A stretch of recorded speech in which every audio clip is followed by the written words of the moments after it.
दोनों बेटा बोलছেন আব্বা আব্বা গো একবার আমাদের কোল থেকে নামিয়ে দেন আব্বা একবার যাব মার কাছে যাব আব্বা ইমাম শেরে খোদা আলী বলেছিলেন বেটা রে সবাইকে একদিন দুনিয়াটা ছেড়ে চলে যেতে হবে রে বেটা কেউ থাকেনি আর কেউ থাকবে না বেটা বেটিকে সান্ত্বনা দেওয়া ছাড়া আর কোনো উপায় নেই রে বাবা আজকাল যদি কোনো বাড়ি থেকে একটা মা দুনিয়া ছেড়ে দেয় ছোট্ট বেটা বেটি কাঁদবে তখন কি করে সান্ত্বনা দিবে সবাইকে পাশে দাঁড়িয়ে যাবে আজকে তুমি কাঁদিও না সবাইকে দুনিয়াটা ছেড়ে যেতে হবে সেই সময়তে তাকে বুঝিয়ে দিলেন সান্ত্বনা দিয়ে বুঝিয়ে দিলেন কিন্তু যতদিন পর্যন্ত ওই সন্তানটা থাকবে কিন্তু মার ভালোবাসা পাবে না বলুন তার দিলখানা কতটা কাঁদবে বাবা গো চার মা জগতে নাই তার দুনিয়াতে কিছুই নাই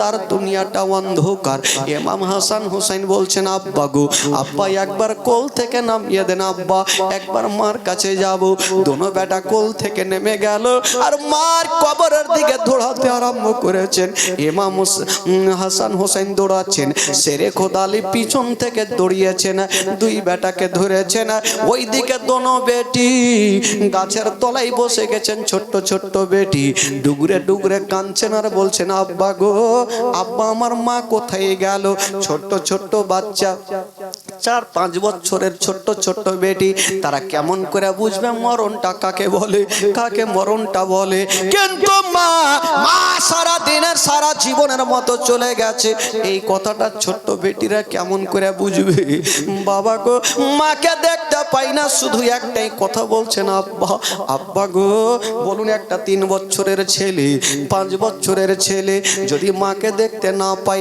আব্বাকে বলবে আব্বা আমার মা কোথায় গেল আব্বা এই কথাটা বলছেন আব্বা গো আমার মা কোথায় গেল বলছেন বেটি রে মা বাড়ি চলো বেটা বেটিকে সান্ত্বনা দিয়ে রাখলেন বাবা তবে যুবকেরা রে একটা কথা বলি বাবা কেউ মা বাবাকে কষ্ট দিবেন না মাকে কেউ ধিক্কার দিয়ে গালি দিবেন না যদি পারেন বাবা তবে বাড়ি যান আর মায়ের কদমে একটা চুমা দিয়া দেন জোরে বলুন যদি পারেন বাবা তবে মায়ের কদমে একটা চুমা দিয়ে দেন কিন্তু মাকে কষ্ট দিবেন না কেন দিবেন না হায়রে দরদিনে মা যতক্ষণ পর্যন্ত রাত্রি 12টা বেজে যাবে মা রাস্তার ধারে দাঁড়িয়ে থাকবে আমার বেটা যতক্ষণ পর্যন্ত আসবে না আমি ঘরের মধ্যে যাব না বেটা চলে আসিবে বেটা একবারও জিজ্ঞেস করলো না মা গো মা তুমি কেন দাঁড়িয়ে আছো কিন্তু মায়ের দিল বলে মন বলে আমার বেটাকে যতক্ষণ আমি খাওয়াবো না আমি ততক্ষণ পর্যন্ত খাবো না কাকে মা বলে ওই মা বেটাকে খাবার খাইয়ে দিয়া মা বিছানাতে থাকছেন বেটা একবারও জিজ্ঞেস করে না মা গো আপনি খেয়েছেন কি খাননি এই কথাটা জিজ্ঞেস করলেন না কিন্তু মা যতক্ষণ পর্যন্ত খাবার যদি অল্প থাকে মা সন্তানকে আগে পেট ভর্তি করে খাওয়াবে মা পানি পান করে শুয়ে যাবে ওই মাকে কেমন করে ভুলবেন বাবা এই যে শীতের রাত বাচ্চা ছোট্ট বাচ্চা পেচ্ছাপ করে দিয়েছে না এই রাতের অন্ধকারে মা কোথায় যাবে মা চিন্তা করছেন সন্তানকে আমি পেচ্ছাপের উপরে শোয়াবো না শুকনো দিকে সন্তানকে রেখে দিয়া ওই বয়স্ক মা বাবা গো সারাটা রাত ধরে পেচ্ছাপের উপরে শুয়ে থাকে ওই মাকে কেমন করে ভুলবেন বাবা মা বেটা নদী পার হচ্ছেন বাবা নদী পার হচ্ছেন নৌকাতে পার হচ্ছেন চলে যাচ্ছেন অর্ধেকটাই একটু আছে নদী পার হয়ে যাবে স্বামী বলছে বিবি তাড়াতাড়ি চলে আসো বিবি পার হচ্ছেন খোদার কি এমন কারিশমা দেখুন নৌকা ডুবতে আরম্ভ করেছে নৌকা ডুবে যাচ্ছে মা ভাবছেন আল্লাহ গো আমার কোলে একটা 3 মাসের বাচ্চা আল্লাহ গো যদি আমি ডুবে যাই আমার সন্তানও ডুবে যাবে স্বামী দূর থেকে কাঁদছেন আর বলছে বিবি সব শেষ হয়ে গেল, তোমরা তো ডুবে যাবে, তোমরা মারা যাবা।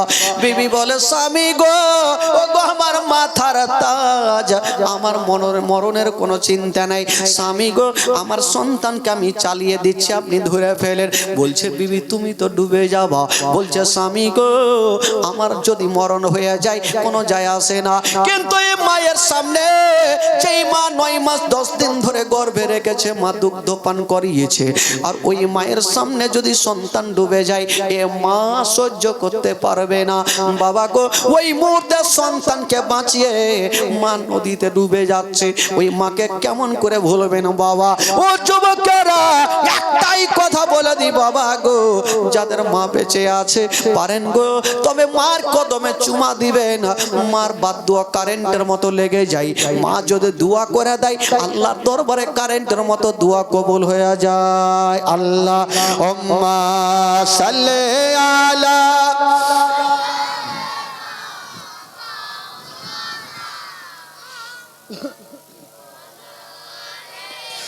सैयदना वाला आले सैयदना मौलाना मोहम्मद सल्लल्लाहु ताला अलैहि वसल्लम।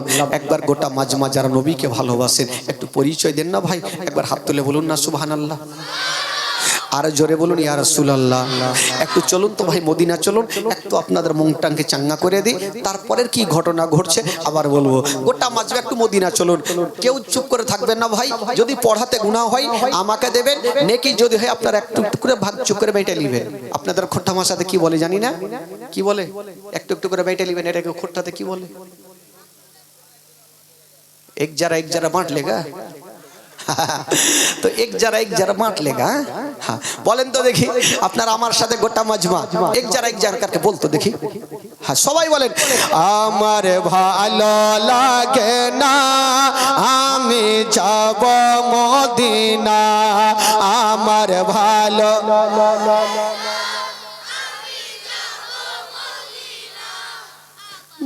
জীবন देख गे खेला कौन तेरे पढ़े है এরকম পড়বে এতগুলো আছেন মাশাআল্লাহ। কালকে থেকে আজকের লোক ভালো আছে, তবে এরকম পড়লে চলবে না ভাই। একটু গোটা মাজমা জোরে পড়বেন, পড়াতে গুনাহ হবে না ভাই, তাহলে ঈমান তাজা হবে। মুখে কাপড় রাখবে না, কেউ মুখে কাপড় রাখছে তো পড়বে তো আর আওয়াজ আসবে ধরে। করোনা নাই ভাই, করোনা চলে গেছে। পড়ুন দিল থেকে পড়ুন, জোরে পড়ুন আমার ভালো লাগে না আমি। हाँ এবারও হয়েছে, আর একটু জোরে হবে আমার ভালো লাগে না আমি, আমার ভালো মদিনাতে না গেলে মন শান্তি পাবে না, আমার ভালো লাগে না আমি। জোরে জোরে আমার ভালো মনে আছে যে আশা নবী গো হবে তোমার সঙ্গে দেখা, মনে আছে যে আশা নবী গো হবে তোমার সঙ্গে দেখা। ওগো পাখির মতো থাকতো না উড়ে যাব মদিনায়, আমার ভালো লাগে না। জোরে জোরে আমার ভালো আমার ভালো লাগে না আমি। পাঁচ ওয়াক্ত নামাজ যারা করিবেন আদায়, জোরে বলুন সুবহানাল্লাহ। আচ্ছা যারা 5 ওয়াক্ত নামাজ পড়ছেন একটু হাত তুলে দেখান তো, যারা নামাজ পড়ছেন। কে কইছে না রে তাকবীর? যারা 5 ওয়াক্ত নামাজ পড়ছেন একটু হাত তুলেন, দিল থেকে হাত তুলেন তো দেখি কটা আছেন, একটু দেখেইলি। 1 2 3 6টা। আচ্ছা যারা পড়ে না তারা একটু হাত তুলেন, লজ্জা নাই, পড়ি না মানে পড়ি না, হাত তুলেন। না ইধরি কো নাই উধরি কো, না এদিকে না ওইদিকে, কোন দিকে নাই। একটা লোক রাগের মাথায় চলে এসেছে, যখনই মাওলানা নামাজের কথা বলেছে চলে এসে, আয় মাওলানা সাহেব শুধু নামাজ নামাজ পড়ছেন। বলে বলবো না তো কি বলবো? বলে বিনা উজুতে নামাজ হবে কি? তো মাওলানার মিজাজ খারাপ হবে কি হবে না? বলছে ঠান্ডার দিনে উজু করতে পারি না, তো কি করব? বিনা উজুতে হবে কি? বলে মাওলানা সাহেব রাগের মাথায় ওকে বলছে যা হয়ে যাবে তোর, যা। এই লোকটা চিন্তা করলো, বাপরে বিনা উজুতে নামাজ হবে তো পড়বো না কেন? এই লোকটা ফান ফান করে চলে যাচ্ছে। মাওলানা সাহেব দেখলো, বাপরে এই লোকটা তো গোটা গ্রামকে পিটিয়ে দিবে যে বিনা উজুতে নামাজ হবে, মশলা শিখেছি। ডাকলে শোন, বিনা উজুতে নামাজ হবে, তবে একটা উপায় আছে। যদি কোনো অসুখ থাকে, কোনো ব্যারাম থাকে, তবে তাইয়ামুম করে নামাজ পড়তে হবে। তাইয়ামুম বুঝলেন তো? তাইয়ামুম কাকে বলে বুঝলেন? যে ঢেল হোক বা মাটি হোক নিয়ে তাইয়ামুম করে একটা নামাজ পড়তে হবে, উজু না করলেও হবে। যদি অসুখ থাকে, পানি ধরলে আপনার অসুবিধা হচ্ছে, তাইয়ামুম করবেন। তো ওই লোকটা মনে মনে ভাবলো, আমি সারা জীবন অসুখের বাহান করব, তাইয়ামুম করে নামাজ পড়বো না, পানি ধরবো না, ঝামেলা হইবে। বাড়ি যাওয়ার বিবিকে বলছে, ও রহিমা কি মা, কি হয়? বলছে বিবির নতুন মশলা শিখাইছি, তাই এমন করে নামাজ পড়বো। তুমি একটা ঢেল মাটি, ঢেল বলে না কি বলে আপনাদের? হেলা, ঢেলা, ঢেলা। তো ঢেলা নিয়ে সুন্দর বাবা আমার বিছানা দিকে রেখে দিও, পায়ের দিকে। সকালে আজান হবে, তখন তাই এমন করে নামাজ পড়তে যাব। বিবি ভাবলো, বাপরে স্বামী যখন নামাজি হয়েছে তো খুশির খবর। বিবি গেল মাঠে ঢেল খুঁজতে, ঢেল পাইল না, পায়ে লাগলো কাঁটা। ই রাগের মাথায় বিবি বলছে, থাম, কিসকো দেখে তোমার লেগে আমার পায়ে কাঁটা গড়বে। ও ঢেল নিল না, বাড়ি ঘুরে চলে আসলো। আর ওই রান্না ঘরে ঢুকে রুটি পাকা খোলা নিয়ে যে উল্টা করে রেখে দিয়েছে। খোলা বুঝলেন? খোলা কি বলে আপনাদের ভাষায়? ছাপড়ি, খাপড়ি। আগে মা কে এই বাপের কালে শুনিনি খাপড়ি। তো খাপড়ি উল্টা করে রেখে দিয়েছে।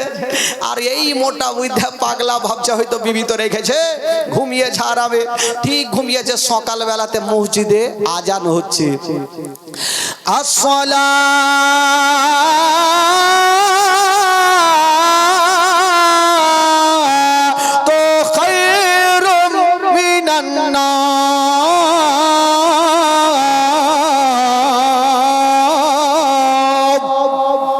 আজান হইল।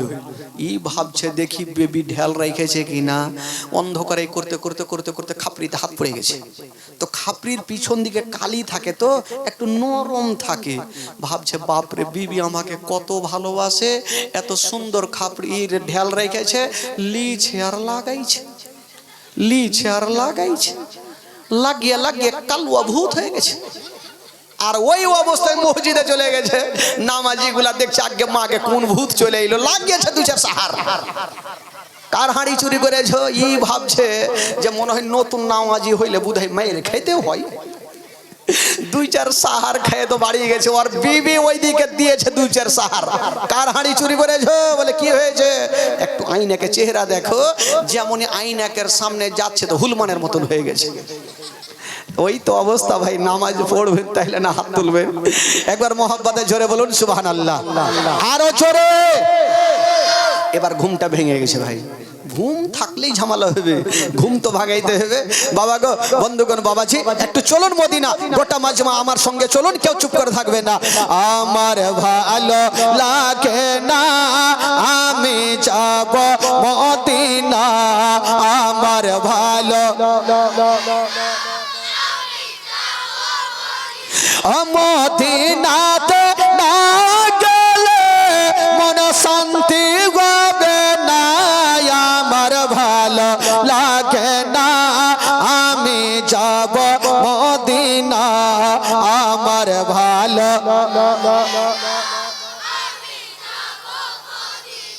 পাঁচ ওয়াক্ত নামাজ যারা করিবেন আদায়, পাঁচ ওয়াক্ত নামাজ যারা করিবেন আদায়। অগর নামাজ না পড়লে পরে নেকি মিলবে না।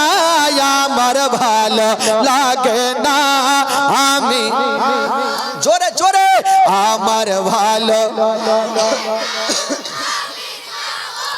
তাফাজুল ইসলাম আজ জীবনী করে তাফাজুল ইসলাম আজ জীবনী করে এই জীবনী না শুনলে নেকি মিলবে না আমার ভালো লাগে না আমি যাব মদিনা আমার ভালো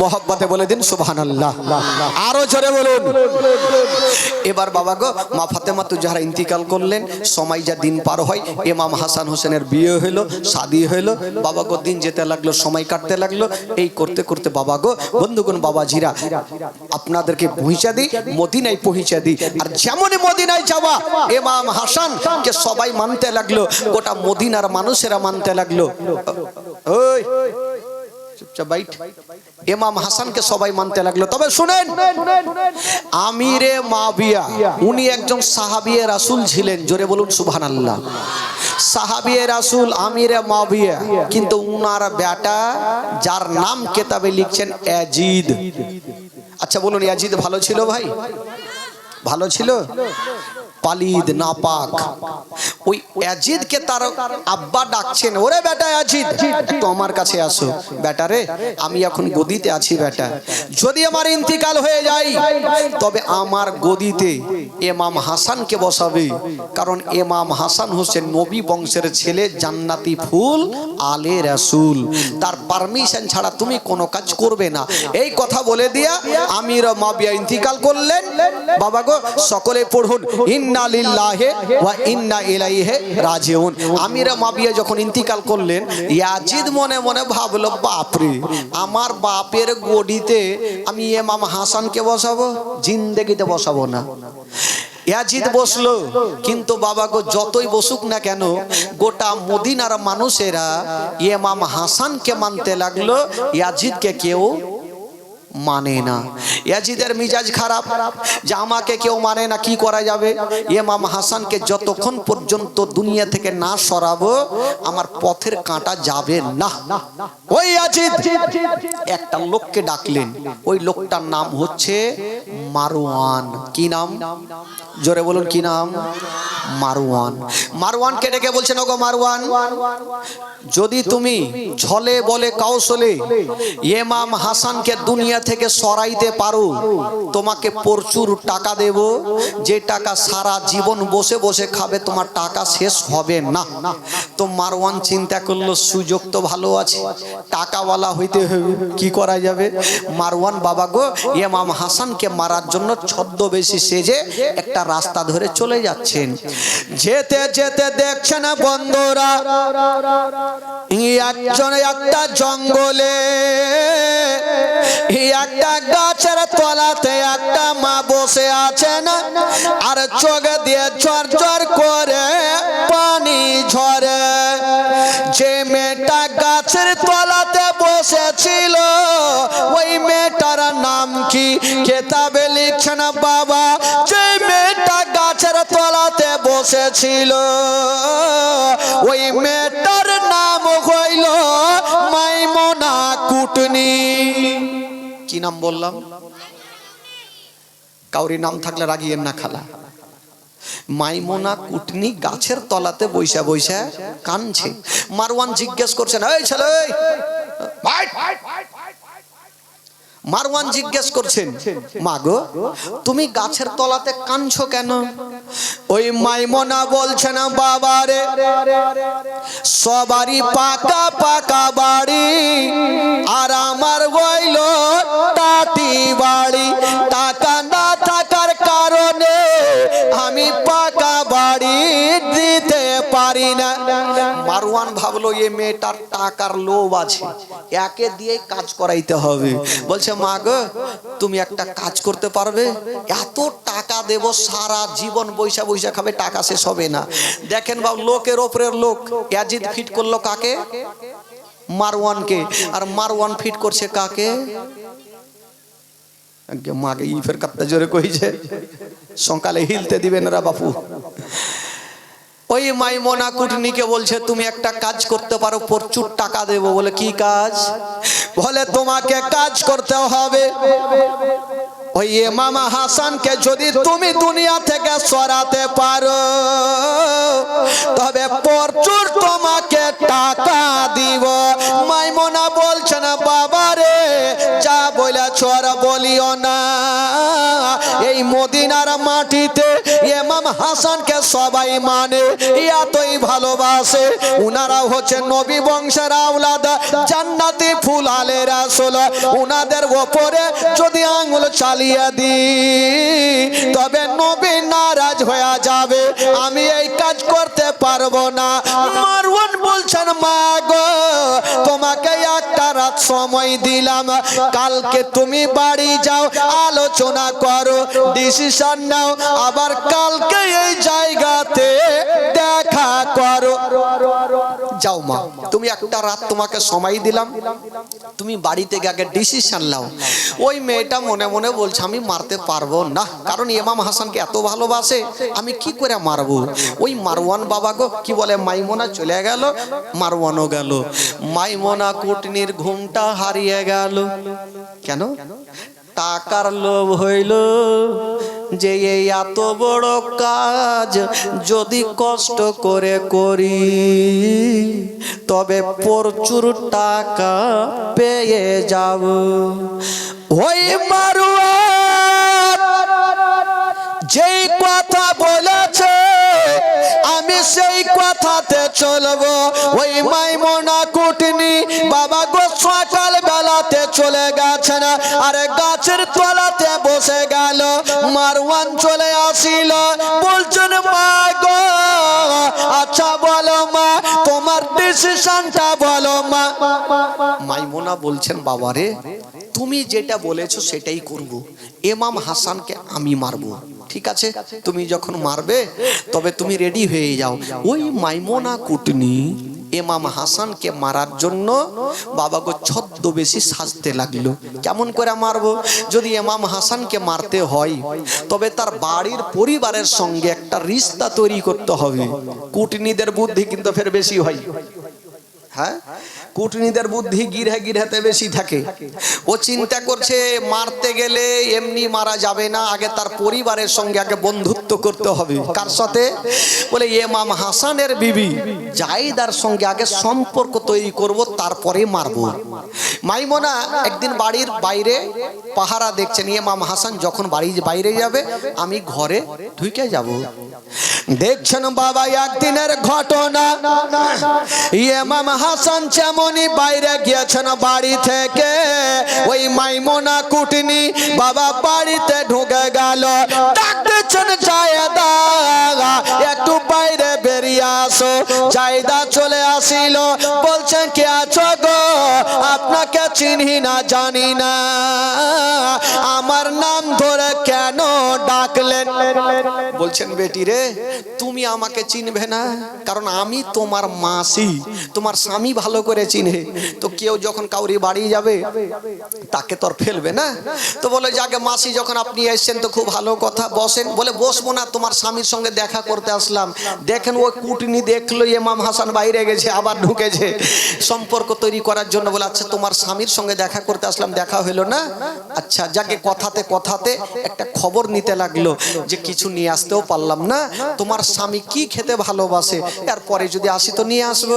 জাইদার মনের তো কোনো ময়লা মাটি ছিল না, উনি সত্যি কথাটা বলে ফেললেন, আমার স্বামী সব থেকে মধু খেতে ভালোবাসে। যেমন এই কথা বলেছেন বাবা, এবার মাইমোনা কুটনি পৌঁছে গেল মারওয়ানের কাছে। যেমন পৌঁছে গেছেন বাবা, বলছেন মারওয়ান ও বেটারে দেরি করো না, তাড়াতাড়ি করে মধু দিয়া দাও, আর মধুতে বিষ মিশিয়া দাও।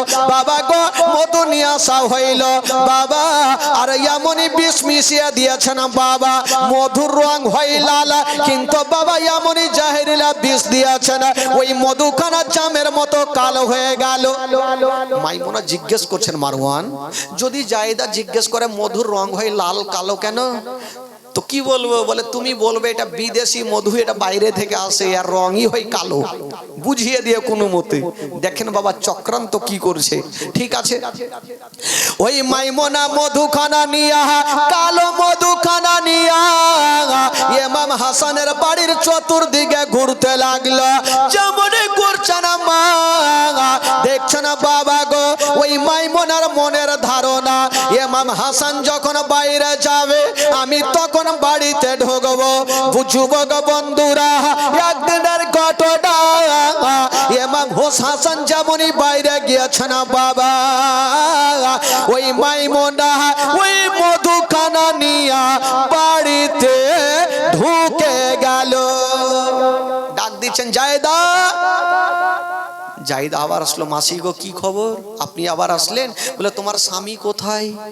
বলে মাসি গো আপনার ভাগ্য ছাড়া ভাগ্য নাই, এখনই তো গেল। ও দেখলো তবু জিজ্ঞেস করছে, আরে দেখা তো হইলো না, কি করব না করব ভাগ্যটাই খারাপ। এই যে মধুখানা নিয়েছি তোমার স্বামীকে দিয়ে দিও না, আমার কথাটা একটু বলে দিও। ঠিক আছে, জাহিদার তো কোনো মনের মধ্যে মহিলা মাটি নেই, মাসি দিয়ে গেছে, মধুখানা নিয়ে বাড়িতে রেখে দিয়েছেন। যেমনই রেখে দিয়েছেন বাবা, ঠিক কিছুক্ষণ পরে ইমাম হাসান যেন বাড়িতে ঢুকে গেল। ডাক দিচ্ছেন বিবি রে, দেরি করো না, আমাকে কিছু খাবার দিয়ে দাও। বিবি ভাবছেন আল্লাহ গো, আমার বাড়িতে কোনো খাবার নাই, তবে সর্বপ্রথম মাসি যে মধুখানা দিয়েছে ওই মধুখানা একবার স্বামীকে দিয়ে দি, তারপরে খাবার তৈরি করব। মধুখানা দিয়েছে না স্বামী গো আমার, এই যে মধুখানা আপনি খেয়ে নিন। ইমাম হাসান বাবা গো একটু আঙুলে লাগিয়েছে না মধুখানা, যেমন আঙুলে লাগিয়েছে না মা, ওই মধুখানা নিয়ে জিভাতে দিয়েছে না বাবা, ওই জিবার মধুখানা পেটের ভিতরে চলে গেছে না। যেমন পেটে যাওয়া কলেজা জ্বলতে আরম্ভ করে দিল। ইমাম হাসান বলছেন বিবি রে, তুমি মধু দিয়েছো না বিষ দিয়েছো, আমার কলেজা কেন জ্বলে যাচ্ছে? বলছেন বিবি রে আমি আর থাকতে পারি না। ইমাম হাসান দাঁড়িয়ে থাকতে পারলেন না, যেন জমিনে পড়ে গেছেন বাবা, ঝরঝর করে কান্দে আর বলছেন বিবি রে আমার বিষ যতক্ষণ পর্যন্ত পানি হবে না, যতক্ষণ পর্যন্ত আমার নানা রওজা মোবারকায় না যাব। বলছেন বিবি রে দেরি করো না, আমাকে নিয়ে আমার নানা রওজা মোবারকাতে চলো। বিবি সাহেবা দেরি করলেন না, ইমাম হাসানকে বুকখানে নিয়েছেন বাবা, এক পা দুই পা করে নানা রওজাতে পৌঁছে গেলেন। যেমন গিয়েছেন বাবা,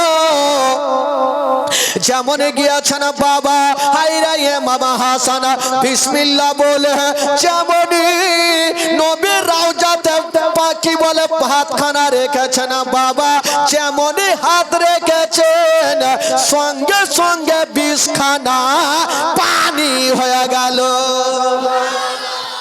জোরে বলুন, আরো জোরে। সঙ্গে সঙ্গে বিষখানা পানি হয়ে গেল। ইমাম হাসান ভালো হয়ে গেল। মাইমোনা কুটনি দূর থেকে দেখছে ব্যাপার কি, এত কষ্ট করে মধুতে বিষ দিলাম আর বিষ খেয়ে তো দুনিয়া ছাড়লো না। আবার মারওয়ানের কাছে, এ মারওয়ান তুমি বিষ দিয়েছো না পানি দিয়েছো? বলে কেন? বলে বিষ দেওয়ার পরে ওই ইমাম হাসান বেঁচে গেল। তো মারওয়ান বলছে মা গো ঠিক আছে, একবার তো বাঁচলো, আবার দিব না হলে। আবার বিষ দিয়েছিল বাবা, আবার খেজুর নিয়ে আসা হইল, খেজুরে বিষ মিশিয়ে দিয়েছেন বাবা, যেমনই মিশিয়েছেন মা গো ওই খেজুরের রং হয় লাল, যেমন জাহিরিলা বিষ দিয়েছেন বাবা, ওই খেজুর খানা জামের মতো কালো হয়ে গেল। ওই জামের মতো কালো খেজুর খানা আবার মাইমোনা কুটনি নিয়ে চলে যাচ্ছেন। আবার ঘরে ঢুকলেন। জায়দা, ও জায়দা তোমার স্বামী কোথায়? জায়দা বলছে মাসি গো আপনি যে সেদিন মধুটা দিয়ে গেছিলেন সেটা কি ভালো ছিল না কোনো খারাপ ছিল? বলে জায়দা তুই বুঝবি না রে, ওটা বিদেশি মধু, যে সে লোক খেতে পারে না, হয়তো খাওয়াতে একটু খারাপ হয়েছিল, হতে পারে। তো যাকে কথাতে কথাতে বলতে বলতে খেজুরখানা দিয়ে দিলেন, আবার চলে আসলেন। ইমাম হাসান আবার বাড়ি ঢুকলেন, আবার খেজুরখানা খেয়েছেন। যেমনই খেজুরখানা খেয়েছেন বাবা, আবার কলেজা চলতে আরম্ভ করলো। বলছেন বিবি রে এ খেজুর ছিল না, মনে হয় বিষ দিয়েছে রে বিবি, দেরি করো না, আবার আমাকে নিয়ে চলো। বিবি সাহেবা দেরি করলেন না, ইমাম হাসানকে নিয়ে আমার নবী রওজা মোবারকাই চলে গেছেন। যেমনি চলে গেছেন মা গো, ইমাম হাসান আবার বিসমিল্লাহ বলে নবী রওজাতে হাতখানা দিয়েছেন। যেমনি হাতখানা দিয়েছেন বাবা, আবার ওই বিষখানা যেন পানি হয়ে গেল। জোরে বলুন। আবার বিষখানা পানি হয়ে গেল। এই করে করে 5 থেকে 7 বার বিষ দেওয়া হয়েছিল। কখনো খেজুরের সাথে, কখনো মধুর সাথে, কখনো ক্ষীরের সাথে, কখনো পায়েসের সাথে, এই করে করে 5-7 বার বিষ দেওয়া হয়েছিল। বারবার বিষ পান করছেন, নবীর রওজাতে যাচ্ছেন, বিষ পানি হয়ে যাচ্ছে। বাবা গো, শেষের সময় একটা বিষ দিয়েছিল, যে বিষটা পান করার পর ইমাম হাসান দাঁড়াতে পর্যন্ত পারেনি, দুনিয়া থেকে বিদায় নিয়েছিলেন। যে বিষটা দিয়েছিল সে বিষটার নাম কি বাবা?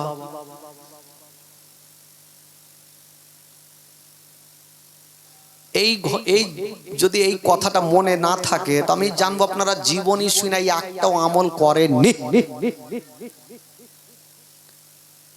কারণ জীবনীর এটা মূল ঘটনা।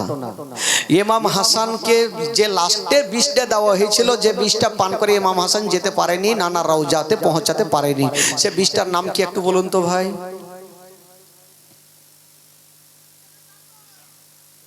ভুলে গেছি, তেল্লো কামান হয়ে গে থাকবে না, এগুলা কথা কার মনে থাকবে? তো নামটা বলে দেওয়া দরকার নাকি? নামটা বলে দেবো না বলবো না ভাই? বলবো। মাশাআল্লাহ। আপনারা নবীকে ভালোবাসেন তো? আহলে বাইতকে ভালোবাসেন তো? আহলে বাইতের মহব্বতে হাত তুলে একটু দেখান তো, যারা ভালোবাসেন। যারা ভালোবাসেন হাত তুলেন। মাশাআল্লাহ। হাত যারা তুলেছেন 500 করে টাকা একটু দিয়ে যান। দেখলি আহলে বাইতের মহব্বতে হাত তুলেছেন। হ্যাঁ, হিরো কি বলে আপনার যে এই বিষটা পান করেছিল, এক্ষুনি বলবো, তবে 5টা ভাই আমার 500 করে টাকা একটু নিয়ে আসেন তো দেখি। প্রথম ব্যক্তি একটা কে 500 টাকা হবেন ভাই? এই নবীর মাহফিল একজন কেউ হবেন? একটা কমিটি ভাইকে বলবো যে আপনারা একটু চাদর নিয়ে একটু মা বোনদের তরফে চলে যান। খালাগে লক্ষ্মীর ভান্ডার টাকা, খালা একটু চটচট করে দেন। ঢুকে গেছে? হয়ে গেছে টাকা? টাকা ঢুকেছে নাকি? 1 তারিখে তো ঢুকেছে নাকি? আগে মা আগে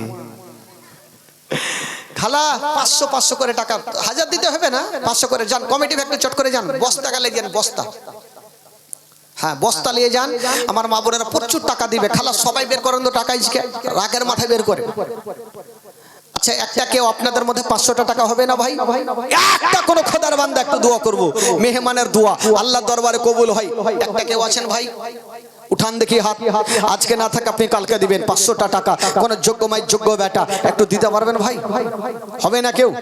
এই পবিত্র সভাতে একটা কোন খোদার বান্দা একজন দাঁড়িয়ে যান, 500 টাকা আছেন কেউ? কোন ভাই আছেন? ইনশাআল্লাহুল আজিজ, যার জন্য দোয়া করব ভাই, মুখটা খুলেছি, কেউ এড়িয়ে যাবেন না। একটা ভাই আমার 500টা টাকা দিতে পারবেন না? কোন মার জন্য, বাপের জন্য, মার জন্য 500টা টাকা আজকে দেন ভাই। এই গোটা মাজমা আপনার জন্য দোয়া করে দিবে। হবেন কেউ 500টা টাকা নিজের মার জন্য দিতে পারবেন? আহলে বাইতের মহব্বতে 500টা টাকা। কোন যোগ্য মাই যোগ্য বেটা টাকা আছে ভাই, পকেটে আছে, চলে যাবে ভাই, চায়ের দোকানে বসবেন 500 টাকা চলে যাবে, কিন্তু এই টাকাটা আপনার সঙ্গের সাথী হবে। একটা হবে না কেউ 500 টাকা? কোন ভাই, বাবা, চাচা? এই যে একটা হয়ে গেছে, সুবহানাল্লাহ। কি নাম ভাই? আব্দুল্লাহ সাহেব, সুবহানাল্লাহ। একটু ওই ভাইয়ের জন্য আগে দোয়া করেন তো ভাই, মন খুব সানসান করছে, একটু দোয়া করেন। আল্লাহু আমিন। আল্লাহ গো রব্বুল আলামিন, মাওলা আমার আব্দুল্লাহ ভাই, মাওলা গো এই পবিত্র সভাতে বসে মাওলা আল্লাহ 500 টাকা দান করেছেন আল্লাহ, আল্লাহ তার দানকে তুমি কবুল করে নাও মাওলা, তার মনের বাসনাকে আল্লাহ তুমি পূরণ করে দাও ভাই মাওলা রব্বুল আলামিন। মাওলা গো আমার আব্দুল্লাহর বাড়িতে কেউ অসুস্থ থাকে মাওলা, তাকে তুমি সুস্থ বানিয়ে দিও মাওলা। ওনার বাড়িতে কেউ দুনিয়া থেকে চলে গিয়ে থাকে মাওলা, তাকে তুমি জান্নাতবাসী করে দিও মাওলা রব্বুল আলামিন। মাওলা গো ওনার বাড়ি থেকে মাওলা গো বিপদে থাকে, বিপদকে তুমি উদ্ধার করে দিও মাওলা, তার ব্যবসাতে তারা কি করে দিও মাওলা। আমিন সুম্মা আমিন। বাহাকে লা ইলাহা ইল্লাল্লাহু মুহাম্মাদুর রাসূলুল্লাহ সাল্লাল্লাহু আলাইহি সাল্লাম। ওই কমিটি কই এখন পর্যন্ত যাই না? হাই রে ওরাই না লিবে তো আমি আর লিয়ে কি করব? হইল কাজ হইল। আয় আয় হিলবি না। হ্যাঁ আরে ভাই আপনাদের কমিটি কি ঠিক নেই? এ তো হ্যাঁ কড়া থেকে ও আলাদা হয়ে গেল। হ্যাঁ ওই হবে না, বলে দান উঠিয়ে লাভ নেই নাকি? হ্যাঁ বুঝে গেছি, টাকা বহি বেশি আছে, উঠিয়ে লাভ নেই। তো জায়গা আমার দরকার নাই, আপনাদের যেটা ইচ্ছে সেটাই করবো ভাই, জীবনী শোনাবো, এটাই আমার ভালো। আসুন একবার জোরে সোরে মন খুলে প্রাণ খুলে একবার দরুদ পাক পড়েন। আল্লাহুম্মা সাল্লি আলা সাইয়্যিদিনা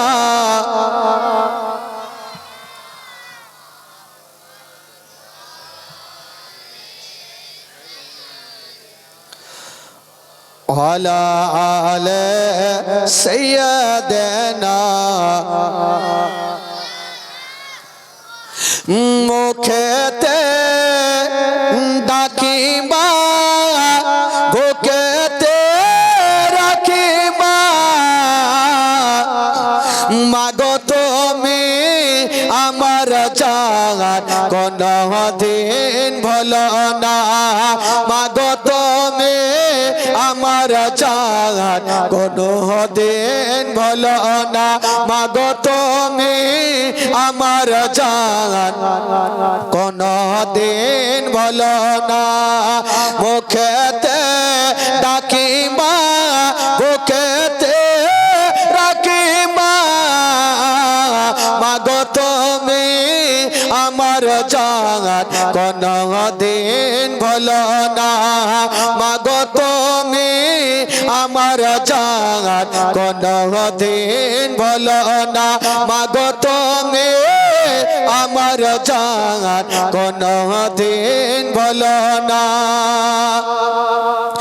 10 মাস 10 দিন গর্ভে তুমি ধরেছিলে, শীতেরি রাতে কত কষ্ট তুমি করেছিলে, মাগো তোমার দুধের দেনা কভু শোধ হবে না, মাগো তুমি আমার জান কোনো দিন ভুলো না, মাগো তুমি আমার জান কোনো দিন ভুলো না, মাগো তুমি আমার জান কোনো দিন ভুলো না। মুখেতে ডাকিবা বুকেতে রাখিবা, মাগো তুমি আমার জান কোনো দিন ভুলো না। একবার মহব্বতে বলুন সুবহানাল্লাহ, আরো জোরে বলুন সুবহানাল্লাহ। আচ্ছা জীবনীটা বলতে বলতে কোথা থেকে ছেড়েছিলাম ভাই? একটু জোরে বলুন। চাচা একটু আপনারা আগে ফাঁকা জায়গাটা আসতে পারবেন না? পিছনে যে চাচাটি আছেন একটু 20 টা কথা বলবো, ইমাম হাসান দুনিয়া ছাড়বেন। চাচা একটু আগে আসতে পারবেন না? ও যুবকেরা, ওই চাচা ভাই একটু আগে আসেন না আপনার এখানে। এই যুবক ছেলেরা ওই এদিকে আসো বাবা, আসেন, চলে আসেন, চলে আসেন, একটু আগে আসেন। ও ভাই হ্যাঁ সেটা বসে, সেটা বসেন। ওই ওই খালা ওই ভাই হিল লাগিন। যে 20 টা ইমাম হাসানকে 5 থেকে 7 বার বিষ দেওয়াও হয়েছিল। এখনই বললাম কখনো খেজুরের সাথে, কখনো পায়েসের সাথে, কখনো ক্ষীরের সাথে, কখনো মিষ্টির সাথে, কখনো মধুর সাথে প্রত্যেকবার বিষ পান করে নানা রওজাতে যাই, বিষখানা পানি হয়ে যায়। তবে সে লাস্টে যে বিষটা দেওয়া হয়েছিল সেটা হলো হীরের গুঁড়া, হীরক চূর্ণ জহুর। আপনারা দেখবেন কাঁচের দোকান, এদিকে কাঁচের দোকান আছে ভাই, কাঁচের দোকান দেখবেন কোনো কাঁচকে কোনো হ্যাকশোতে ফাড়া হয়, কোনো আড়িতে ফাড়া হয় না, একটা রুল আছে, রুল পেন্সিলের মতন এইভাবে টানবে, একদম যেটা দিয়ে টানবে সেই পর্যন্ত ফেড়ে যাবে। ওই রুলের আগালে হীরা লাগা আছে, হীরা। তো যে হীরাতে কাঁচ পর্যন্ত ফেড়ে দেয়, ওই হীরা যদি প্যাটে যায় তবে কি অবস্থা হবে বাবা গো? একটু শুনেন মা, একটু মন দিয়ে শুনেন, তারপরে আপনাদের বিড়ি বাঁধা গজল আজকে জিকির মিকির সবই হবে, একটু ধৈর্য ধরেন। হীরার গুঁড়া কি করে দিয়েছিল বাবা গো? ইমাম হাসান, একটা লোক যদি 5 থেকে 7 বার বিষ পান করে, বলুন তো আর তার ভিতরে কিছু থাকবে ভাই? শরীর অসুস্থ হয়ে গেল, উঠতে পারে না, ইমাম হাসান কথা বলতে পারে না। তবে কাউরি স্বামী যদি অসুস্থ থাকে তবে বিবির মনটা ভালো করবে না, আর কাউরি বিবি যদি অসুস্থ থাকে তবে স্বামীর মনটা ভালো করবে না বাবা গো। ওই ইমাম হাসান 5 থেকে 7 বার বিষ পান করে ভিতর খোল হয়ে গেছে। তবে ইমাম হাসান একদিন ভাই হোসাইনকে ডাক দিচ্ছেন, ভাই হোসাইন একটু আমার কাছে আসো। কি হলো দাদা? বলছেন ভাই হোসাইন একটা কথা বলবো ভাই। বাবা গো, মা ঘটনা শুনেন কলেজ আর ফেটে যাবে মা। ইমাম হোসেন বলেছিল ভাই হাসান, আমি যে কটা দিন বাঁচবো দাদা, আমি নিজের বাড়িতে থাকবো না, আমি আপনার বাড়িতে থাকবো দাদা। ইমাম হোসেন বলেছিল দাদা গো, আপনি হচ্ছেন আমার বড় দাদা, আপনি আমার বাড়িতে থাকবেন, এতে কোনো সন্দেহ নেই, কোনো বাধা নেই দাদা, আপনি আমার বাড়িতে থাকতে পারেন। ইমাম হাসান ভাই হোসেনের বাড়িতে আরাম করছেন, একটা ঘরে ইমাম হাসান আরাম করছেন। আর ইমাম হোসেন বাবা গো বাজারে গেল আর কিছু ফলমূল গুলা কিনে এনে ইমাম হাসানের বিছানায় রেখে দিয়েছেন বাবা। আর বলছেন ভাবি সাহেবা, আমার দাদার জন্য আমি সব কিছু এনে দিয়ে গেলাম, যেটা খেতে চাইবে সেটাই খাইয়া দিও। বলছেন ভাবি যান, যেটা খেতে চাইবে সেটা খাইয়ে দিও। এই কথা বলে ইমাম হোসেন কাজে গেল। কিন্তু যার স্বামী অসুস্থ, মা ওই বিবির মনটা ভালো করবে না। ইমাম হাসানের বিবি হাসান বানু বলছেন শোনো, ইমাম হাসানের বিবি বলছেন ওরে বহিন জাইনাব, এক কাজ করো, আজকে রাতটা আমার স্বামীর কাছে আমি থাকবো না। ভাবি সাহেব আপনি কোথায় যাবেন? বলছেন জাইনাব, আমার স্বামী যে ভালো নাই, মনটা ভালো করে না, আমি যাব আমার নানার রওজাতে একটু গিয়ে কানবো, আমার স্বামীকে আমার আল্লাহ যেন ভালো করে দেয়। তবে বলে গেলেন ও জাইনাব একটু ধ্যান দেন বাবা ঘটনা। জাইনাবকে বলছে জাইনাব রে, তোমার ভাইয়ের জন্য আমি সব কিছু রেখে গেলাম, ফল রেখে গেলাম, পানি রেখে গেলাম, সব কিছু রেখে গেলাম, যেটা খেতে চাইবে তুমি খাইয়ে দিও, সারা রাত তুমি বসে বসে পাহারা দিও, যেন কোনো কষ্ট না হয়। জাইনাব বলেছিলেন ভাবি সাহেবা আপনি চিন্তা করবেন না, আপনি চলে যান, হুজুর থাকলো আর আমি থাকলাম, কোনো কষ্ট হতে দিব না। এইদিকে বিবি সাহেবা স্বামীর ভালোর জন্য দোয়া করার জন্য চলে গেছেন আমার নবীর রওজাতে। এই এই বস না রে বাবা। যেমনই চলে গেছেন বাবা, মা গো বিবি সাহেবা পড়ে গেছেন নবীর রওজাতে, হাত দিয়ে ডুগরে ডুগরে কাঁদছে আর বলছে নানা গো, নানা গো, আজকে আমার স্বামীর মনটা ভালো নাই, তবে আল্লাহ গো আমার নানার অবস্থা দিয়ে বলি আমার স্বামীকে আল্লাহ তুমি ভালো করে দাও। বিবিরা ভালো করে জানে স্বামী যার মা দুনিয়াতে নাই, মা তার দুনিয়াতে কিছুই নাই। মা গো, যার স্বামী দুনিয়াতে নাই তার দুনিয়াটা অন্ধকার। ইমাম হাসানের বিবি নানা রাউজাতে স্বামীর জন্য কাঁদতেছিল, আর এইদিকে ইমাম হাসান বাবা বিছানায় শুয়ে গেছেন, ঘুমটা চলে আসছে না বাবা। পার্শ্বে বহিন জাইনাব বসেছিল। ওই জাইনাব দেখছেন হুজুর যখন ঘুমিয়ে গেল, আমি জেগে আর করব কি, আমি একটু পার্শ্বে ঘুমিয়ে যাই। বাবা গো, জাইনাবও ঘুমিয়ে গেছে, ইমাম হাসানও ঘুমিয়ে গেল।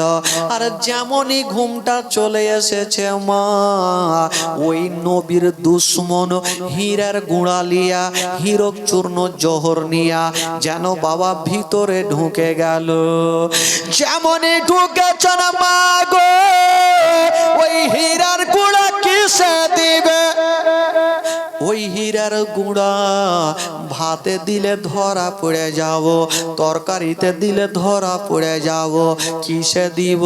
চতুর্দিকে তাকিয়ে দেখছেন মা, আবুল কাসিমের বিবি, আবুল কাসিমের মা ইমাম হাসানের বিবি একটা কলসি রেখে গিয়েছিল, ওই কলসিতে পানি রেখেছিল, আর নিজে 7টা গিরহা দিয়েছিল। কেউ যদি গিরহা খুলে দেয় তবে ধরা পড়ে যাবে। 7টা গিরহা দিয়েছিল। বাবা গো, ওইদিকে নবীর দুশ্মন ভাবছে যদি আমি এই কলসির গিরহাটা খুলি তবে ধরা পড়ে যাব। হীরার গুঁড়া পানিতে দেব কি করে? ওই নবীর দুশ্মন একটা মাথায় বুদ্ধি চলে আসেল, আমি গিরহা খুলবো না। ওই হীরার গুঁড়া খানা বাবা গো, সাদা কাপড়ে যেন মুখটা ঢাকা ছিল, আর হীরার গুঁড়া নিয়েছেন বাবা, আর কাপড়ের মতো ঘাসতে আরম্ভ করেছে। যেমনই ঘষেছেন মা, হীরার গুঁড়া ধুলো ধুলো হয়ে ওই পানির মধ্যে মিশে গেল। গিরহা খুলতে হইল না। নবীর দুশ্মন ভাবছেন এবার কামটা হয়ে গেছে, এবার ইমাম হাসান বাঁচবে না। ওই নবীর দুশ্মন যেমনই ওই হীরার গুঁড়া মিশিয়ে যেমনই বের হতে যাচ্ছিল, বাবা দুটা পায়ে একটু টাচ হয়ে গেল, আর ইমাম হাসানের ঘুমটা ভেঙে গেল। যেমনই ঘুম ভেঙে গেছে, বলছে না চাই না তাড়াতাড়ি করে তুমি উঠে যাও। চাই না উঠে গেল, বলে হুজুর আপনার কে ঘুমটা ভেঙে গেছে? বলছে জাইনাব রে, আমিও ঘুমিয়ে গেছিলাম, তুমিও ঘুমিয়ে গেছো, একটা ঘুমের মধ্যে স্বপ্ন দেখলাম। বলে হুজুর কি স্বপ্ন দেখেছেন? বলছে জাইনাব রে, বহিন রে, আমি স্বপ্নর কথা পরে বলবো, আগে বলো আমার ভিতর খানা শুকিয়ে গেছে। বহিন রে, যদি পারো তবে আমাকে এক পিয়ালা পানি দিয়া দাও। ওই জাইনাব চতুর্দিকে তাকিয়ে দেখছে না বাবা।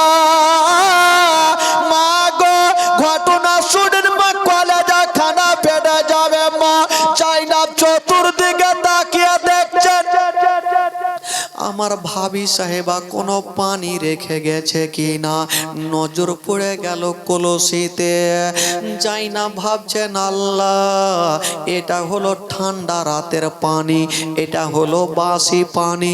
বলছেন হুজুর আপনি পানি চেয়েছেন, আপনাকে পানি দেব, তবে কলসির পানি ঠান্ডা, এই কলসির পানি আপনাকে দিব না। আপনি 5টা মিনিট আমাকে সময় দেন, আমি লোটা নিয়ে বাইরে যাব আর টাটকা পানি এনে আমি আপনাকে দিব। ইমাম হাসান কাঁদতে থাকলো। বাবা গো, বিছানায় ডুগরে ডুগরে কান্দে, হুলকুমটা শুকিয়ে গেছে। এদিকে বহিন জাইনাব টাটকা পানি আনার জন্য বাবা বাইরে গেল, আর ওইদিকে ইমাম হাসানের বিবি বাবা গো নবীর রওজাতে কেঁদে কেঁদে বাবা একটা গেট দিয়ে ঘরে ঢুকে গেল। যেমনই ঢুকেছে না, স্বামীর অবস্থা দেখে বলছেন, স্বামী গো, ও গো আমার মাথার তাজ, আপনি এইরকম কাঁদছেন কেন বলে না? বলছেন, বিবি রে দেরি করো না, আমাকে এক পেয়ালা পানি দিয়া দাও। তবে বিবি বলছেন, স্বামী গো, আমি তো জাইনাবকে বসিয়ে গেলাম, পানি রেখে গেলাম, আপনাকে কি পানি দেয়নি? বলছেন, বিবি রে, জাইনাব পানি এই জন্য দেয়নি, আমার জন্য উনি টাটকা পানি আনতে গেছে। তো আবুল কাসিমের মা ইমাম হাসানের বিবি বলছেন, হারে এই লোকটা পানি পানি করে জান ছাড়ছে, আর ওই জাইনাব টাটকা পানি আনতে গেছে। ঠিক আছে হুজুর, আপনি চিন্তা করবেন না, আপনাকে আমি হালকা করে পানি কলসি থেকে পানি দিচ্ছি, আপনি একটু গলাটা ভিজিয়ে নেন, আর জাইনাব যখন টাটকা পানি আনবে হুজুর, আপনি আশুধা করে পানি পান করবেন। বিবি জানে না হে পানি পানি নেই, বিষ হয়ে গেছে। বিবি সাহেবা একটা করে গিরহা গুলা খুলছে, গন্তি করছে, দেখছে 7টা গিরহা দেওয়া আছে। বিবির সন্দেহ হইল না। বিবি এক গিলাস পানি ঢেলে নিজের স্বামীকে দিচ্ছেন, স্বামী গো, এই যে আপনি একটু পানি পান করে গলাটা ভিজিয়েলে। বিবি জানে না স্বামীকে নিজের হাতে বিষখানা দিচ্ছেন। বাবা ইমাম হাসান পানি খানা নিয়া বাবা যেমনই মুখে লাগিয়েছে, মা যেমনই পানি খানা ভিতরে গেল, ইমাম হাসান আর দাঁড়িয়ে থাকতে পারলেন না, বাবা জমিনে পড়ে গেল। বিবি বলছেন, স্বামী গো কি এমন হয়ে গেল? বলছে, বিবিরে আমি বুঝে গেলাম, এই কলসির পানি পানি নয় বিবিরে, এটা বিষ হয়ে গেছে, এটা বিষ হয়ে গেছে। বাবা বিবি দেরি করলেন না, স্বামীকে বুকখানে লাগিয়ে বলছেন, আল্লাহ আমি কিছু জানতে পারলাম না, কোন এমন দুশ্মন বিষ মিশিয়েছে। আমি তো জাইনাবকে বসিয়ে গিয়েছিলাম, ওই দিক থেকে জাইনাব টাটকা পানি এনে দেখছেন ইমাম হাসান মাটিতে গোড় দিচ্ছে। বলছেন, ভাবি সাহেবা কি হয়ে গেল? বলছে, জাইনাব রে তুমিও ঘুমিয়েছিলে, হুজুরও ঘুমিয়েছিল, কোন এমন দুশ্মন এই কলসির মধ্যে বিষ দিয়েছে। জাইনাব মাথায় হাত দিয়েছে, আল্লাহ আমি ঘুমাতাম না, কত ভালো হইতো আল্লাহ, আমিও ঘুমিয়ে গেলাম, হুজুরও ঘুমিয়ে গেল, কোন এমন দুশ্মন বিষ মিশিয়ে দিল আমি জানতে পারলাম না। ইমাম হাসান বাবা গো আর থাকতে পারে না। জাইনাব তাকিয়ে দেখছেন ইমাম হাসানের দিকে, ইমাম হাসান বমি বমি ভাব করছে। জাইনাব মনে করছেন, আল্লাহ হুজুর বমি করবে, আমি মাটিতে বমি করতে দিব না। একখানা থালা নিয়ে চলে আসিল, বলছেন, হুজুর ভাইয়া গো আপনি মাটিতে বমি করবেন না, এই যে থালা আপনার সামনে রাখলাম, আপনি থালাতে বমি করুন। ইমাম হাসান বমি করছেন থালাতে, মা লক্ষ্য করে দেখছেন কোনো ভাত আসে না, তরকারি আসে না, আজকাল বমি করলে কিছু খাবার বেরিয়ে আসে, ইমাম হাসান শুধু পানি পানি বের করছেন। জাইনাব মনে করছেন, আল্লাহ কেন খাবার বেরিয়ে আসে না? থালা খানা পার্শ্বে নিয়ে লক্ষ্য করে দেখছেন, বাবা ওই থালার মধ্যে শুধু পানি নাই, ওই পানিতে কলেজার টুকরো টুকরো হয়ে পানিতে ভাসে, কলেজা কেটে কেটে পানিতে ভাসে। জাইনাব দেখে নিয়ে থালা খানা রেখে দিয়ে মাটিতে পড়ে গেল। হায় আল্লাহ, কি হইলো? আর হুজুর হয়তো বাঁচবে না। বিবি সাহেবা বলছে, বহিন জাইনাব কেন তুমি কাঁদছো? বলে, ভাবি সাহেবা তুমি নিজের চোখে দেখে নাও, ইমাম হাসানের বিবি থালা খানা নিয়ে যেমনই দেখেছে মা, ইমাম হাসানের বিবি আর থাকতে পারলেন না, কাঁদতে লাগলো। যার কলেজার টুকরো টুকরো বের হয় মা, বলুন তো তার ভিতর খানা কেমন করবে? ইমাম হাসান বলল, বিবি রে দেরি করো না, তাড়াতাড়ি করে আমার নানার রওজাতে নিয়ে চলো। যেমনই বাবা গো ইমাম হাসানকে দাঁড় করিয়েছেন, দাঁড় হতে পারে না, আবার যেন জমিনে পড়ে গেল। ইমাম হাসান বুঝে গেল আমি আর জগতে বাঁচব না। ও বিবি দেরি করো না, আমার বেটা আবুল কাসিম কোথায় আছে ডাকো। আবুল কাসিম বাপের কাছে চলে আসিল। আব্বা গো কি হয়েছে আপনার? বলছে, বেটা রে তাড়াতাড়ি করে যাও রে বেটা, তোমার চাচা হোসেনকে একবার ডাকো। ওই আবুল কাসিম দৌড়িয়ে গেল, বলছে রে চাচা গো, চাচা তাড়াতাড়ি করে চলেন চাচা, আমার আব্বার মনের অবস্থা ভালো নাই। এই কথা যেমনই বলতে নাই মা, ইমাম হোসেন দৌড় দিয়ে চলে গেছে না, আর ইমাম হাসানকে টেনে বুকে লাগালো। দাদা, দাদা গো আপনি কেন কাঁদছেন? কি এমন হয়েছে দাদা? বলছে, ভাই হোসেন রে, আমি এই কলসির পানি পান করেছি ভাই, হয়তো এই কলসির পানি নেই, বিষ হয়ে গেছে ভাই, আমার কলেজা জ্বলে যাচ্ছে। ইমাম হোসেন বলছেন, দাদা গো তোমার কথা যদি সত্য হয় দাদা, তবে আমি কলসির পানি পান করে দেখব। ইমাম হোসেন ওই কলসিটাকে হাতে নিয়ে ইমাম হোসেন পানি পান করতে যাবে। ইমাম হাসান দেখছেন, আল্লাহ আমি পানি পান করে আমার কলেজা জ্বলছে, ভাই হোসেন যদি পানি পান করে নাই তবে উনারও কলেজা জ্বলে যাবে। ইমাম হাসান উঠে গেল, ইমাম হোসেনের হাতে একটা বাড়ি মেরেছেন বাবা, যেমনই বাড়ি দিয়েছেন মা, ওই কলসি খানা যেন বাবা মাটিতে পড়ে গেল, কলসি ভেঙে গেল, পানি মাটিতে পড়েছে। যত দূর পর্যন্ত পানি পড়েছে ওই পর্যন্ত মাটি পর্যন্ত জ্বলে গেল।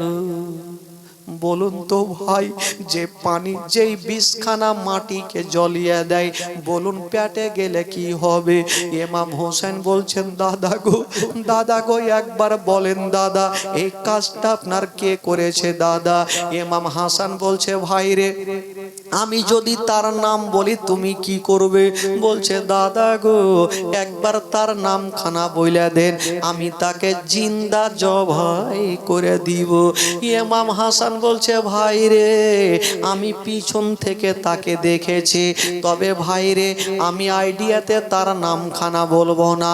ইমাম হাসান ভাবছেন, আল্লাহ যদি আমি আইডিয়াতে নাম বলি আমার ভাই তাকে তো জিন্দা রাখবে না, যদি আইডিয়া করে বলি আর উনি যদি না হয় তবে কাল হাসরের মাঠে আমার নানার সামনে আমি জবাবটা কি দেব? ইমাম হাসান বলেছিল, ভাই হোসেন রে তোমাকে বদলা নিতে হবে না ভাই, ছেড়ে দাও, আমি আল্লাহকে সঁপে দিলাম রে ভাই, আল্লাহ তার বিচার করবে। এই কথা বলে দিয়া ইমাম হাসান যেন জমির পড়ে যাচ্ছে না বাবা, সবাই কাঁদতে থাকলো। একদিকে ইমাম হাসান কান্দে, ইমাম হোসেন কান্দে, আনু মোহাম্মদ কান্দে, সবাই কান্দে, জাইনাব কান্দে, উম্মে কুলসুম কান্দে, হাসান বানু কান্দে, সোহর বানু কান্দে, জায়েদা কান্দে, সবাই কান্দে। কিন্তু ইমাম হাসান বুঝে গেল আমি আর বাঁচবো না। ইমাম হোসেনের হাতখানা ধরে বলছে, ভাই রে একবার বলো ভাই আমার চেহারা দেখে তোমার কেমন লাগছে? ইমাম হোসেন একবার গাছের পাতার দিকে দেখছেন, একবার দাদার চেহারার দিকে দেখছেন। বলছে, দাদা গো গাছের পাতা যেমন সবুজ আপনার চেহারা তেমন সবুজ। ইমাম হাসান বলছেন ভাই হোসেন রে, তবে বুঝালাও আমি আর বেশিক্ষণ বাঁচব না, কারণ আমার নানা বলেছিল যেদিন আমার বড় নাতি হাসানকে বিষ পান করাবে সেই দিন সমস্ত চেহারা সবুজ হয়ে যাবে। তবে ভাই হোসেন রে, আজকে আমার নানার দুনিয়ার কথা মিথ্যা হবে, আমার নানার কথা মিথ্যা হবে না। ভাই হোসেন রে, আমি আর তবে বাঁচবো না ভাই, গাছের পাতার মতো চেহারা যখন আমার হয়ে গেছে আমি দুনিয়াটা ছেড়ে চলে যাব। তবে ভাই রে, একটা কথা তোমাকে বলে দি ভাই, যদি তোমাকে কোনোদিন কোনো অন্যায় কথা বলে থাকি ভাই হোসেন, তবে আমাকে বড় দাদা বলে ক্ষমা করে দিও। ইমাম হোসেন বলছে দাদা গো, আপনি কোনোদিন অন্যায় কথা বলেননি দাদা, আপনি কেন ক্ষমা চাইছেন দাদা, আপনি আমাকে ক্ষমা করে দেন। তবে ইমাম হাসান বেটা আবুল কাসিমকে ডাক দিয়ে বলছেন বেটা রে, ও বেটা রে, এই যে তোমার চাচা থাকলো আর তুমি থাকলে রে বেটা, তবে একটা কথা শুনে নাও বেটা, যদি কোনোদিন বিপদে পড়ে যাও বেটা, ইমাম হাসান একখানা তাবিজ বের করে দিচ্ছেন বাবা, আর বলছে বেটা এই তাবিজখানা তুমি রেখে নাও বেটা, এই তাবিজখানা রেখে নাও, যখন কোনোদিন বিপদে পড়ে যাবে বেটা তখন তাবিজখানা খুলে দেখবে বেটা।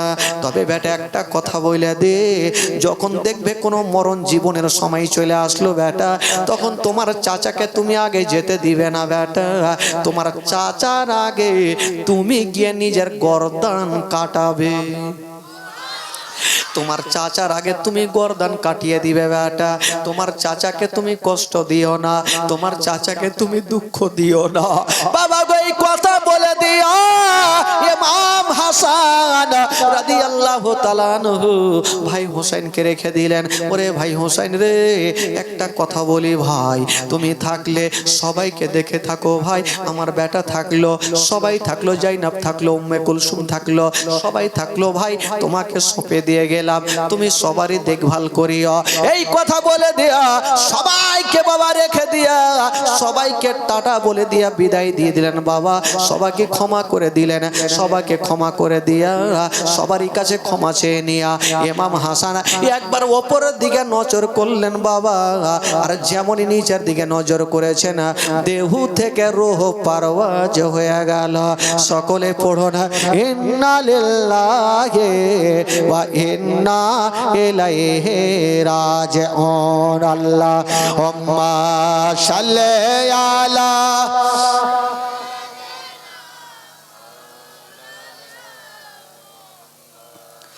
ওয়ালা আলা সাইয়্যিদিনা ওয়ালা আলা সাইয়্যিদিনা মাওলানা মুহাম্মদ সাল্লাল্লাহু তাআলা আলাইহি ওয়াসাল্লাম। একবার মোহাব্বতে বলে দিন সুবহানাল্লাহ, আরো জোরে বলুন সুবহানাল্লাহ, আরো জোরে। বাবা গো, ইমাম হাসান শহীদ হলেন, আর ওই দিকে ইয়াজিদ পাপী খুশি হয়ে গেল। তবে ভাই দিন যেতে লাগলো, সময় কাটতে লাগলো, তার পরের ঘটনা কি হবে আবার কালকে অবশ্যই আপনাদের সম্মুখে আলোচনা হবে। তবে বেরাদার বন্ধুগণ বাবাজি, ইমাম হাসান এই ছেলে এই কোন যাবে রে, ইমাম হাসান যখন বাবা গো দুনিয়া ছাড়লেন, ইয়াজিদ খুশি হয়ে গেল। ইয়াজিদ একটাই কথা বলেছিল, আমার পথের কাঁটা সরে গেল, কিন্তু না, একটা লোক বলল ইয়াজিদ এখন ইমাম হাসান গেল, ইমাম হোসেন এখনো বেঁচে আছে। বাবা গো ইয়াজিদ কি করলো, সঙ্গে সঙ্গে ইমাম হোসেনকে খবর দিল যে ওগো মা ফাতেমার বেটা হোসেন, তুমি আর দেরি করো না, ইয়াজিদের হাতে হাত দিয়ে মুরিদ হয়ে যাও। ইমাম হোসেন বলেছিল, ওরে ইয়াজিদ শুনে নাও, জান দিয়ে দেব, জীবন দিয়ে দেব, কিন্তু আমি ইয়াজিদের হাতে হাত দিয়ে মুরিদ হব না।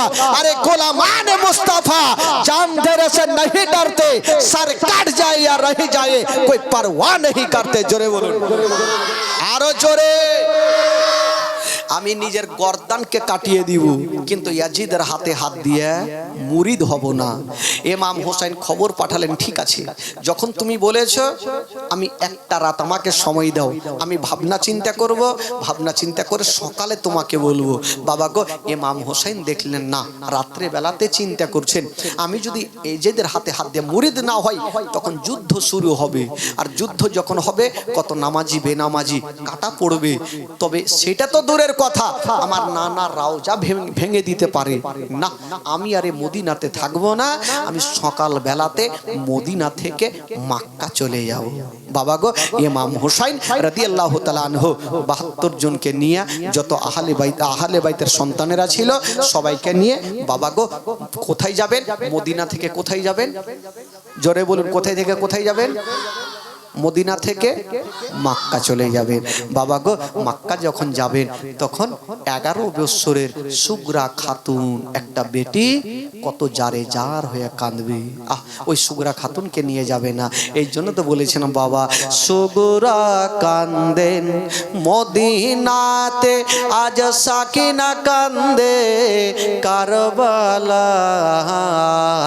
জয়নাল আবেদিনা বন্দির রইলে না এ যে দের জেলখানায়। আল্লাহ উম্মা সাল্লি আলা মাওলানা মুহাম্মদ ওয়ালা আলে সাইয়্যিদিনা ওয়ালা আলে সাইয়্যিদিনা মাওলানা মুহাম্মদ সাল্লাল্লাহু তাআলা আলাইহি ওয়াসাল্লাম। সকলে দাঁড়িয়ে সাল্লাল্লাহু আলাইহি ওয়াসাল্লাম পড়ুন, ইয়া নবী।